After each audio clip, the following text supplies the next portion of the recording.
Ahama Muktada, Manipur Mirror, Mamutaram Noxiri, Loinana, Channel, Sinasi Tagasagadoriba, videos. Masi, I hagna, Mamangi, I hang Takalapawari, Gumba, Dumba, not train a city. Asi hagna, videos Katilani. I have some Matamanasum videos, Semzer Pasita, Sigum Bazukasum, Hapsagetok Zabani, Haribdi, Asi, I have Tagakadoriba, Sina, Sayola Mada, Numitarini, Tarini Labunum Sida.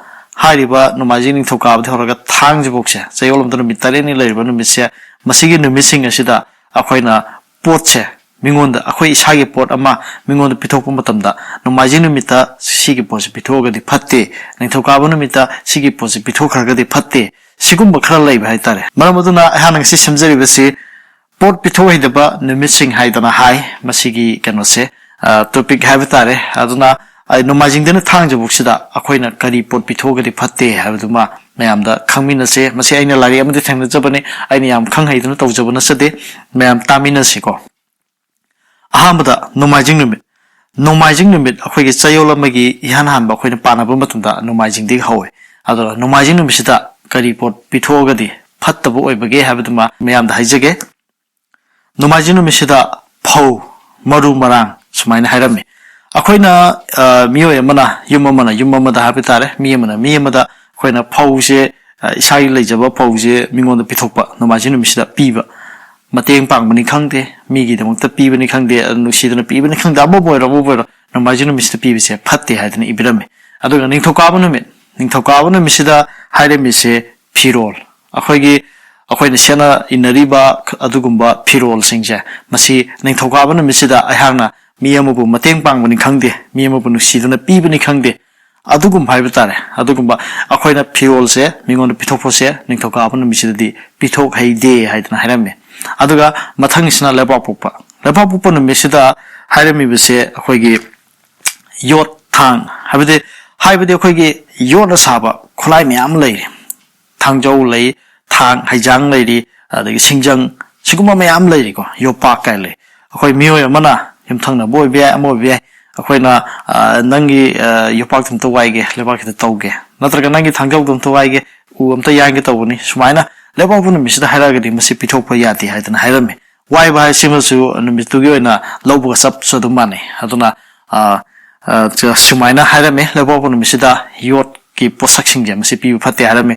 Aduga among the Haragas of Higi, Yot Kota, Combe, and Sligo, the Yot Kota Comjila, Yossi, you and Yole Haragatu, Haribunumisa, Masila Bofnum, Mr. Pitopuze, Patti, Haidana, Hirame. Aduga Yumzaka Sunumit, Yumzaka Sunum, Mr. Hiramishina, Higi, Malem, Light Park, Hadin Hirame, Malem Lepa, the Higi, Jumming call, Suman Harshe, low, Mamlin Nerico, Sigma Harshe, have the low in con Yonba, coming on the Piva, Yonba. Sigumasi, Masi Hibi, Queen a lower Mayolaso, Mimonda, Yolagaso, Yumzation of Mr. Yon Bidaba, Yumam Yoloso, Yumzation of Mrs. Yon Bidaba. I do not Traganamo, Laipak, Hibam Hari, Malim Laipa, Hidden Hari, Yumzation of Mr. a quiggy Yum Sitigi, a quiggy Hingoldi Habitat, Atopa, Yumtanga, Boy Bi, Amobi, Adumba, Mana, Levakitalogi, Hidden, Hidagadi, Yumzation of Mr. Have the market and Sijin and our Labak Yam, the Vidacalo, Haragasho, Yumzation of Mr. Pibiatre. Aduni Hiram Mishalexida. Aduga Matanga, Sawajan limit. Sawajan limit. Sida I have a ham to Haroldre. Nimisida when a pito the Bunumit, Hina Habisita Mayamna, Hena Kanabadi, Sawajan Misida, Pasha Pito, Patia, Shimadi Mayam, Kanavane. Hadi was it like Sitas Harame. Harame was a quay Sawajan Misida, Sana Lupa, Pasha, the Maharamane. Sana Lupa, Nupi, Makto, or Bia, Moy Sana, Waina, Boy, Bia, Sawajan Misha, Natragana Pasha, or Bia. Mingo the Pishapi to Piati, Sumana High, when no Missida Lagadi, Paika and Lohanavani. Other Patti Haribja, Sigi no Missigi, no Missida Pito to Patti Harija, no Missida Harib to Pata Possinja, Pangagadi Sisi Padrini. Aduna Sawaja Missida, Sanalupa, Pasagum Zipito Piadre, Other Matanga Irai, no Missida Harami say, Gori Pitrai High. Hosgina Ham, I do not Sawaja in Sanalupa at my heaven. Other Iraisina, Gori Pitrai High. Aduga Tanginum is the Hiram a Hingbasa, Tawai Pan, the Kibik Haven.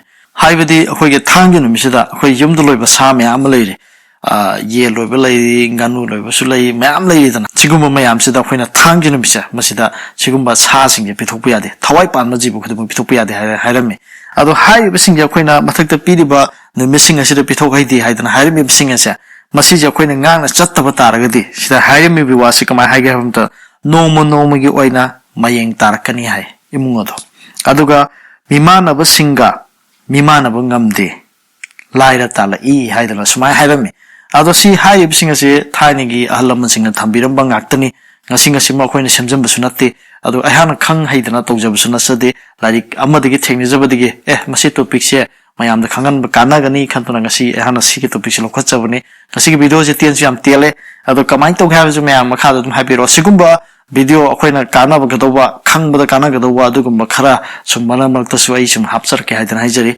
ꯃꯌꯥꯝꯅ ꯁꯤꯒꯤ ꯚꯤꯗꯤꯑꯣꯁꯤ ꯀꯃꯥꯏꯅ ꯇꯧꯒꯦ ꯑꯗꯨꯝ command ꯍꯥꯏꯕꯤꯔꯛꯑꯣ ꯑꯁꯣꯏꯕ ꯑꯔꯥꯟ ꯌꯥꯎꯔꯁꯨ ꯃꯌꯥꯝ ꯉꯥꯛꯄꯤꯒꯅꯤ ꯍꯥꯏꯗꯨꯅ ꯍꯥꯏꯖꯔꯤ ꯂꯥꯏꯔꯤꯛꯇꯒꯤ ꯂꯧꯖꯕ ꯃꯇꯦꯡꯅꯤ ꯑꯗꯨꯅ ꯑꯩꯍꯥꯛꯅ ꯈꯪ ꯍꯩꯗꯅ ꯇꯧꯕꯁꯨ ꯅꯠꯆꯗꯦ ꯁꯣꯏꯕ ꯌꯥꯎꯔꯁꯤ ꯃꯌꯥꯝꯅ ꯍꯥꯏꯕꯤꯔꯛꯎ ꯍꯥꯏꯗꯅ ꯍꯥꯏꯖꯔꯤ ꯚꯤꯗꯤꯑꯣꯁꯤ ꯃꯤꯠꯌꯦꯡ ꯇꯥꯕꯤꯕꯒꯤꯗꯃꯛꯇ ꯍꯥꯏꯅꯤꯡꯉꯥꯏ ꯂꯩꯇꯅ ꯊꯥꯒꯠꯄ ꯐꯣꯡꯗꯣꯛꯆꯔꯤ ꯀꯪꯂꯩꯄꯥꯛ ꯏꯃꯥꯅ ꯌꯥꯏꯐꯔꯦ